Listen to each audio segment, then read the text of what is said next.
শহর থেকে অনেকদিন পর গ্রামে ফিরছে। দেখি বাবা তার ভাঙা ফ্রেমের চশমাটা বারবার মুছছেন। আমি বললাম, বাবা, চশমাটা তো পাল্টানো দরকার। বাবা হেসে বললেন, আর কদিনই বা বাঁচব রে পাগল, এই ঝাপসা চশমাতেও আমি তোকে স্পষ্ট দেখতে পাই।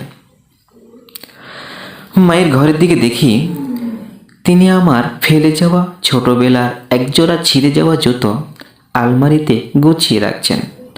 আমি অবাক হয়ে বললাম, মা, এই পুরনো ময়লা জুতো এখনো রেখে দিয়েছে কেন?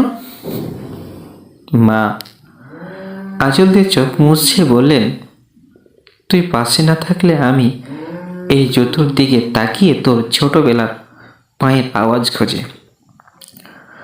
তুই বড় হয়ে গেছিস খোকা, কিন্তু আমার কাছে তুই এখনো সেই ছোট্টটি আছিস। আমি বুঝলাম আমরা নতুন সব কিছুর ভিড়ে পুরনো মানুষগুলোকে ভুলে যাই, কিন্তু তারা আমাদের ফেলে আসা সামান্য স্মৃতিটুকু সম্বল করেই বাকি জীবন পার করে দেন। আমাদের উচিত আমাদের মা বাবাকে প্রতিদিন একটু হলেও সময় দেওয়া উচিত।